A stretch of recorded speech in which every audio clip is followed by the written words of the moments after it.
पहले खुद को पहचानो, मैं कितने पानी में हूँ, मैं कितना कर सकता हूँ। अगर आप खुद को पहचानोगे तभी तो आप पढ़ पाओगे। अगर आपको लगेगा नहीं मैं कर सकता हूँ, तो नहीं मैं नहीं कर सकता। अगर हम करना चाहते हैं, किसी भी बड़े मुकाम पर पहुंचना चाहते हैं, तो हम उसकी सलाह लेते हैं जिसने वो काम पहले कर चुका है। ये मैं हवे में नहीं बता रहा हूँ, मैंने खुद 10th स्टैंडर्ड में 92% स्कोर किए थे। वो कैसे किए वो मैं आपको इस वीडियो में, आज के इस वीडियो में हम सीखेंगे कि आज के मंथ से, यानी कि अगस्त अभी चल रहा है, ठीक है, अगस्त अभी चल रहा है, हम ये अगस्त का महीना मैं नहीं पकड़ूंगा, लेकिन इसके बाद सितंबर, अक्टूबर, नवंबर, दिसंबर, जैन, फेब, ठीक है, ये हमारे पास इतना टाइम है एसएससी बोर्ड एग्जाम आने में, ठीक है, 10th स्टैंडर्ड का एग्जाम होने में हमारे पास इतना टाइम है। अगस्त का मंथ ऑलमोस्ट खत्म हो चुका है, इसके लिए अगस्त का मंथ हम नहीं जोड़ेंगे, ठीक है।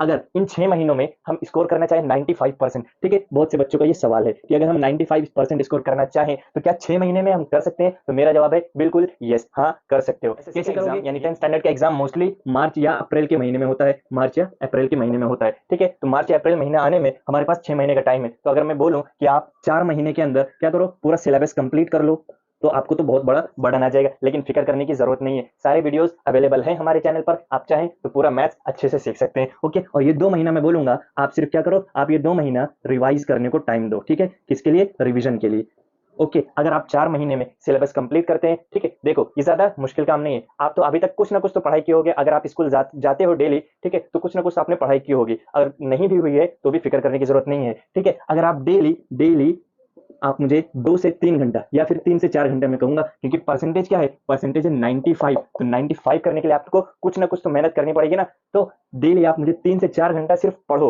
ठीक है। क्या करना है? सिर्फ पढ़ना है। आप स्कूल जाते हो वो सब छोड़ दो, आप ट्यूशन जाते हो वो सब छोड़ दो यानी वहां सब जाओ, लेकिन स्कूल और ट्यूशन जाने के अलावा भी आप 3 से 4 घंटा, सिर्फ 3 से 4 घंटा घर पे पढ़ाई करो। इस 3 से 4 घंटे में आपको सिर्फ क्या करना है, आपको लर्निंग का काम करना है या फिर प्रैक्टिस का काम करना है। यहाँ आप होमवर्क नहीं कर सकते हो, लिखने का काम नहीं कर सकते हो, आप यहाँ पर लिखने का काम नहीं कर सकते हो, लिखना नहीं है। सिर्फ इन 3-4 घंटे में आपको सिर्फ प्रैक्टिस करनी है, मैथ्स की, साइंस की, एसएस की, ठीक है, आपकी जो भी सब्जेक्ट हैं सबके प्रैक्टिस करना है और सबको लर्न करना है। लिखने का काम इन 3 से 4 घंटे में नहीं होना चाहिए, ओके। तो अब हमारा जो टारगेट है 95%, 95% कैसे अचीव करेंगे? 95% स्कोर करना है तो उससे पूछो जिसने किया है, ठीक है। कोई भी काम अगर हम करना चाहते हैं, किसी भी बड़े मुकाम पर पहुंचना चाहते हैं, तो हम उसकी सलाह लेते हैं जिसने वो काम पहले कर चुका है, ठीक है।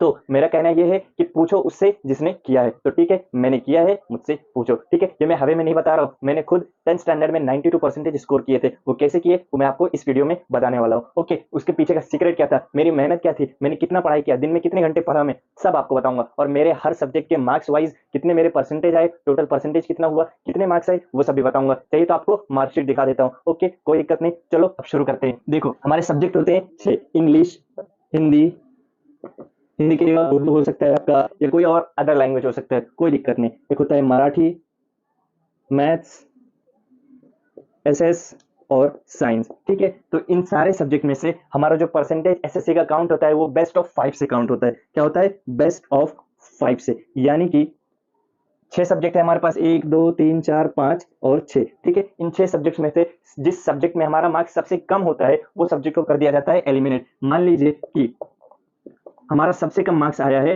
मराठी में, ठीक है, मोस्टली बच्चों को मराठी में दिक्कत आती है, मराठी में सबसे कम मार्क्स आया है, तो ये सब्जेक्ट हो जाएगा हमारा एलिमिनेट। और हमारा मार्क्स काउंट होगा, हमारा परसेंटेज काउंट होगा सिर्फ इंग्लिश, हिंदी या फिर जो आपको जो भी लैंग्वेज है उसमें, मैथ्स, एसएस, साइंस, और बस इन 5 चैप्टर्स में, इन 5 सब्जेक्ट्स का मार्क्स आपको काउंट होगा परसेंटेज निकालने के लिए, ओके। ये होता है बेस्ट ऑफ 5 का क्राइटेरिया। अब हमें देखो क्या करना है, जैसे कि मैंने बोला कि मैंने स्कोर किया था, तो मैंने कैसे स्कोर किया था, चलो मैं आपको वो मार्क्स भी दिखाता हूँ और आपको बताता हूँ कि आपको प्लानिंग कैसे करनी है आपके टारगेट को अचीव करने में, ठीक है। देखो मेरा सबसे पहले ये कहना है कि आपको अगर बड़ा स्कोर करना है तो बड़ा सोचो, ठीक है, ज्यादा स्कोर करना है तो ज्यादा सोचो। अगर आपको 95 स्कोर करना है तो 95 सोच के रखो, अपने दिमाग में बिठा के रखो कि नहीं मुझे 95 स्कोर करना ही करना है। अगर आप से कम सोचोगे, नहीं मैं तो 85 में खुश हो जाऊंगा, मैं तो 70 में खुश हो जाऊंगा, अरे मैं तो 35 में खुश हूँ, मैं सिर्फ पास होना चाहता हूँ, ऐसा नहीं चलेगा। अगर आपको बड़ा करना है तो बड़ा सोचो, ठीक है। मेरा कहना है अगर बड़ा करना है तो बड़ा सपना देखो, ओके। तो देखो मैंने कैसे स्कोर किया, मेरे पास जैसे कि मैंने कहा उससे पूछो जिसने किया हो। आपको 95 स्कोर करना है तो उससे पूछो जिसने किया, ठीक है। मैंने 95 तो नहीं किया लेकिन 92% स्कोर किया। कैसे? ये देखो ये मेरे पूरे मार्क्स हैं, ठीक है। इंग्लिश में मुझे आए थे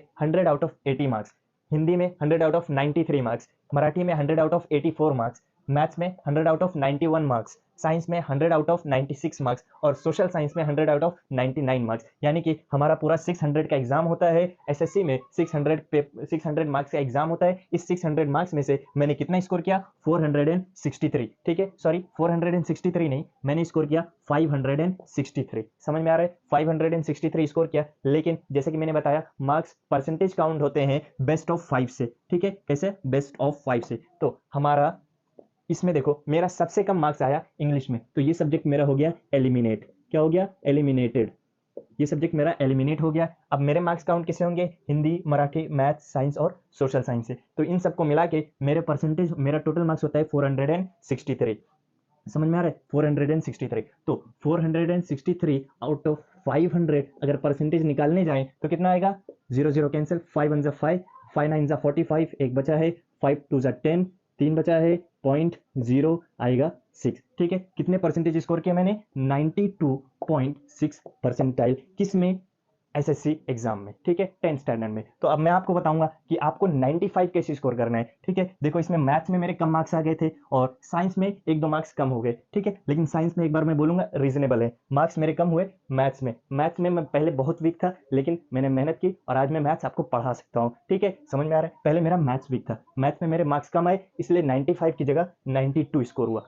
ओके, मैं अपनी सफाई नहीं दे रहा हूँ, लेकिन मेरे 92 मार्क्स आए। क्यों? मैथ्स में कम हो गए इसके लिए। लेकिन आपको वो गलती नहीं करनी है जो मैंने की। ठीक है, इसके लिए मैं आपको गाइड करूंगा, मैं आपको बताऊंगा कि आप 95 कैसे स्कोर करेंगे। देखो, 95 स्कोर करने के लिए आपको सबसे पहले टारगेट बनाना पड़ेगा और अपने टारगेट को प्लान करना पड़ेगा। ठीक है, ये सब प्लानिंग मैंने कर रखी थी। सबसे पहले मैंने प्लानिंग की थी, इस प्लानिंग के हिसाब से मैंने पढ़ाई की और पढ़ाई करने की वजह से कितना आया मेरा? 92.6 परसेंटेज। ओके, तो आपको कैसे प्लान करना है? देखो, प्लान करने के लिए सबसे पहले खुद को पहचानो, मैं कितने पानी में हूँ, मैं कितना कर सकता हूँ। अगर आप खुद को पहचानोगे तभी तो आप पढ़ पाओगे। अगर आपको लगेगा नहीं मैं कर सकता हूँ, या तो नहीं मैं नहीं कर सकता, तो आप बिल्कुल भी नहीं कर सकते हो। ठीक है, ये तो ओवर कॉन्फिडेंस हो जाता है, ये तो कॉन्फिडेंस ही नहीं रह जाता है। आपको ऐसा नहीं करना है। पहले खुद को पहचानो, मैं कितने पानी में हूं, मैं कितना कर सकता हूं, उसके बाद अपने टारगेट को प्लान करो। ठीक है, मैं आपका टारगेट मैं आपको बताता हूं। देखो, इंग्लिश में अगर आपको स्कोर करना है तो देखो, इंग्लिश मोस्टली बच्चों को थोड़ा सा ग्रामर में डिफिकल्टी आती है, या तो मराठी में डिफिकल्टी आती है। इंग्लिश में भी मेरा कम मार्क्स आया क्योंकि इंग्लिश का थोड़ा सा मुझे प्रॉब्लम था लैंग्वेज में। ओके, राइटिंग स्किल्स में मुझे थोड़ा सा प्रॉब्लम था। इंग्लिश में कम आया, मैथ्स में कम आया, इसकी वजह से 92। ओके, अब देखो आपको क्या करना है। आपको इंग्लिश, मराठी, ठीक है, अगर ये दो सब्जेक्ट हार्ड लगते हैं लैंग्वेजेस के हिसाब से, तो इन दोनों सब्जेक्ट में से आप किसी एक सब्जेक्ट पे ज्यादा फोकस करेंगे। ठीक है, ज्यादा फोकस करने की वजह से आपका कोई एक सब्जेक्ट तो एकदम स्ट्रांग हो जाएगा। ठीक है, यानी कि अगर आप चाहें तो इंग्लिश पे फोकस करें, अगर आप चाहें तो मराठी पे फोकस करें। ओके, मेरा सजेशन रहेगा कि आप मराठी या इंग्लिश, आपकी जो विषय है, यानी कि आप जिसमें अभी अच्छे हो उसको और बेहतर बनाओ। ओके, अब देखो करना क्या है। आपको 95 स्कोर करने के लिए सबसे पहले सोशल साइंस, साइंस और मैथ्स, ये जो स्कोरिंग सब्जेक्ट्स हैं, ठीक है, इन सब्जेक्ट्स को एकदम मजबूत करना होगा। ओके, यानी कि इन सब्जेक्ट का मार्क्स आपको एसएस में 99 लाना होगा। ठीक है, ये पॉसिबल है, बहुत से बच्चों के आते हैं, मेरे भी आए थे, आपको भी लाना है। कैसे करना है ये मैं बताऊंगा आपको, फिक्र करने की जरूरत नहीं है। ओके, एसएस में 99 लाओ, साइंस में भी 98 या फिर आप 97 तो ला ही सकते हो। ओके, मैथ्स में आपको 99 लाना ही है, 99 लाओ, या तो चलो 98 ही लाओ, कोई दिक्कत नहीं। समझ में आ रहा है? और मराठी जो हो गया, मराठी और इंग्लिश आपको जो बेहतर लगता है उस पर मेहनत करो, उसको एकदम स्ट्रांग बनाओ। और हिंदी का तो भाई फिक्स है, आपको 95 लाना पड़ेगा। ओके, हिंदी बहुत इजी सब्जेक्ट है, बहुत से बच्चों को थोड़ा सा डिफिकल्ट लगता है, थोड़ी सी मेहनत करोगे हिंदी आपका स्ट्रांग हो जाएगा। ओके, अब आप इंग्लिश या फिर मराठी, आपका हिंदी नहीं है कोई और सब्जेक्ट है, उर्दू या कोई और लैंग्वेज, आपको कोई दिक्कत नहीं, उस सब्जेक्ट पे मेहनत करो, उसको स्ट्रांग बनाओ। ओके, फिर आप इन दोनों में से जिसको चाहें अपना स्ट्रांग बना सकते हैं। ठीक है, एलिमिनेट करने के लिए आपको मैं सजेस्ट करूंगा कि लैंग्वेजेस में ही किसी एक पे मेहनत कम करो और किसी एक पे एकदम मेहनत लगा दो, पूरा जी जान लगा दो। ओके, तो इन दोनों सब्जेक्ट में से आप किसी को एलिमिनेट कर सकते हो। अगर ऐसा हुआ तो मान लीजिए इसमें आता है आपका मराठी एलिमिनेट हो जाता है, 75 आता है, और इंग्लिश में आपको आ जाता है 89। ठीक है, तो आप टोटल काउंट करो कितना हो जाएगा, आपका मार्क्स रहेगा 478। अब 5 है ना, बेस्ट ऑफ 5 काउंट होता है, तो बेस्ट ऑफ 5 हमने लिया, 478 आता है। परसेंटेज फाइंड करो, 500 आउट ऑफ 478 आ रहा है, तो परसेंट कितना आएगा आपका, 0 0 कैंसिल, 5 1 5, 5 9 45, बचा है 2, 5 5 25, बचा है 3.056 30। बिल्कुल आपका कितना आया, 95.6%। ओके, अगर आप ये मार्क्स ले आते हो तो 95% आने से आपको कोई नहीं रोक सकता।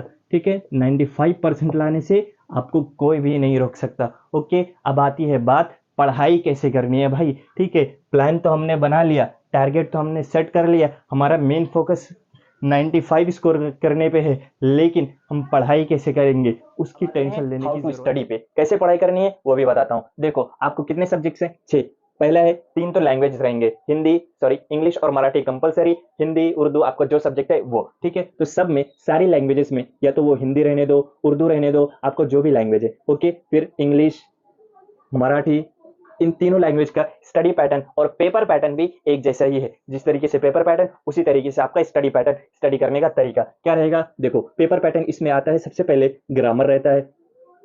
ओके, हिंदी, मराठी, इंग्लिश, उर्दू, सबसे पहले ग्रामर रहेगा। उसके बाद आता है चैप्टर्स, आपके चैप्टर्स और पोएम्स जो भी हैं। उसके बाद आता है राइटिंग स्किल। ओके, तो ये कैसे करना है, देखो, ग्रामर करने के लिए आपको टेक्सचुअल ग्रामर सभी आने चाहिए। ओके, पूरे टेक्सचुअल ग्रामर को अच्छे से पढ़ डालो, अच्छे से समझ लो। ओके, ग्रामर के सारे कॉन्सेप्ट्स को भी क्लियर करो, सारे कॉन्सेप्ट को क्लियर करना बहुत इंपॉर्टेंट है। उसके बाद आता है चैप्टर कैसे पढ़ना है, बुक्स कैसे पढ़नी है, टेक्स्ट बुक कैसे पढ़नी है। देखो, चैप्टर पढ़ने का तरीका है कि टीचर आपको जब भी सब्जेक्ट एक्सप्लेन करे, कोई भी लेसन एक्सप्लेन करे, तो आपको वो लेसन को अच्छे से समझ लेना है और घर पर आकर या फिर वहीं पर टीचर से उसकी समरी पूछ लेनी है, या तो घर पर आकर आपको उसकी समरी खुद प्रिपेयर करनी है और हिंदी में एक स्टोरी की तरह, एक कहानी की तरह उस चैप्टर को अच्छे से समझ लो, ताकि आपको नींद में भी कोई उठाकर पूछे कि भाई इस चैप्टर के अंदर क्या था, तो आप उसको आसानी से बता सको। ठीक है, तो उसका क्या करना है, आपको समरी बना लेनी है, हर चैप्टर की, हर पोएम की एक समरी बना लेनी है। और पोएम हो गया तो उसका एप्रिसिएशन बिल्कुल याद करना है, अच्छे से समझ कर याद करना है। ओके,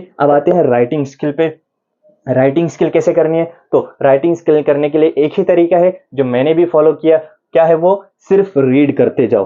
क्या करना है, डेली क्या करो, डेली रीडिंग करते जाओ, डेली रीड करो। क्या करो, डेली सिर्फ और सिर्फ रीडिंग करो। बार बार बोल रहा हूं, सिर्फ रीडिंग करो। पूरे राइटिंग स्किल की बुक, आपकी जितनी बुक है राइटिंग स्किल्स की, सबको रीड करो, चाहे वो हिंदी, मराठी, उर्दू, इंग्लिश कुछ भी रहे। आप हिंदी में रीड करोगे, आपको समझ में आएगा, इंग्लिश में कन्वर्ट कर सकते हो, मराठी में कन्वर्ट कर सकते हो। ओके, 10th स्टैंडर्ड में आ गए हो, अगर कन्वर्ट करना नहीं आता तो भाई इस पर भी वर्क करने की जरूरत है। ओके, आपको इस तरीके से कंप्लीट करनी है आपकी तीनों लैंग्वेजेस के पेपर के लिए। ओके, और उसके बाद आता है आपका मैथ्स। मैथ्स कैसे पढ़ना है भाई, मैथ्स पढ़ने का सबसे बेहतर तरीका है कि डेली डेली आपको एक एक्सरसाइज सॉल्व करना ही है।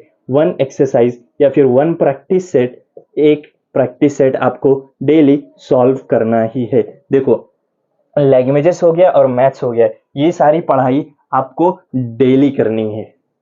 ठीक है, लैंग्वेजेस में राइटिंग स्किल डेली रीड करो, आपके चैप्टर जो है, आपका ग्रामर जो है, कॉन्सेप्ट को डेली रिवाइज करते रहो। और मैथ्स में एक प्रैक्टिस सेट डेली सॉल्व करो और उसे भूलो मत, उसकी भी प्रैक्टिस करते रहो। ओके, ये आपका डेली के लिए है। और कभी कभी आप बैठोगे पढ़ने तो देखो, साइंस हो गया, या फिर चौथा नंबर है एसएस, यानी कि आपका सोशल साइंस। इसमें साइंस में आपको जब प्रोडक्टिव टाइम मिले, यानी कि जिस दिन के जिस भी समय में आपको लगता है नहीं अब मुझे पढ़ना है, कुछ करना है, ऐसा सभी के दिन में एक ना एक टाइम तो आता ही है जब वो सोचता है कि नहीं मुझे कुछ करना है, मुझे पढ़ना चाहिए। ठीक है, वो टाइम में आप साइंस के कॉन्सेप्ट्स को समझो। ठीक है, क्या करना है, साइंस के कॉन्सेप्ट्स को समझना है। और साइंस पढ़ने के सबसे बेस्ट तरीका है उसका कॉन्सेप्ट समझना और लर्न कर लेना। ठीक है, कॉन्सेप्ट समझ लेना और उसको याद कर लेना। और एसएस एसएस जो सबसे ज्यादा स्कोरिंग सब्जेक्ट है, उसका पढ़ने का सिर्फ एक तरीका है, उसको कहानी की तरह पढ़ो और उसको अच्छे से याद रखो और कीप रिवाइजिंग। ठीक है, आंसर्स लर्न करो, आंसर्स लर्न करो और डेली रिवाइज करो, डेली या फिर वीकली रिवाइज करते रहो। ठीक है, मैं भी वीकली ही रिवाइज करता था, वीकली रिवाइज करते रहो। ठीक है, समझ में आ रहा है। और साइंस भी इसी तरीके से वीकली रिवाइज होना ही चाहिए। ओके, समझ में आ रहा है? तो इस तरीके से हमें पढ़ना है और इसी तरीके से मैंने पढ़ा था, तो आपको भी यही तरीका फॉलो करना चाहिए। बेस्ट तरीका है आपको स्कोर करने के लिए, प्रैक्टिकल तरीका है, मैंने किया, आप भी कर सकते हो। बस आपको अपने ऊपर विश्वास रखना होगा, आपको खुद पे ट्रस्ट है तो आप कुछ भी कर सकते हो। कहते हैं ना यार कि जिसका बुलंद हौसला होता है वो कुछ भी कर सकता है। तो आपको 95% स्कोर करने हैं, कोई बड़ी बात नहीं है भाई, आराम से कर सकते हो। आपको 6 महीने मिले, 6 महीने में कर सकते हो, मैंने किया, आप भी कर सकते हो। तो लास्ट में सिर्फ यही कहूंगा, देखो अभी आप 10th स्टैंडर्ड में हो, आपका ये जो टाइम है आपके जिंदगी का सबसे बेस्ट टाइम है। आप इस टाइम को एंजॉय करो और साथ साथ पढ़ते भी रहो, ओके? क्योंकि ये टाइम जो एक बार गया तो इस टाइम कभी आने वाला नहीं है। क्योंकि आपका ये जो टाइम है ना, आपकी जिंदगी के बेस्ट टाइम है। इस टाइम में आप मेमोरीज बनाते रहो, क्योंकि यार यही सारी मेमोरीज आपको पूरी जिंदगी में खुशियां देंगी, ओके? ये जो दोस्त होते हैं, दोस्तों के साथ भी टाइम स्पेंड किया करो, लेकिन पढ़ाई को प्रेफरेंस पहला दो, ओके? समझ में आ रहा है? ठीक है, एकदम मजे में रहो, ठीक है? मिलेंगे नेक्स्ट वीडियो में, बाय बाय।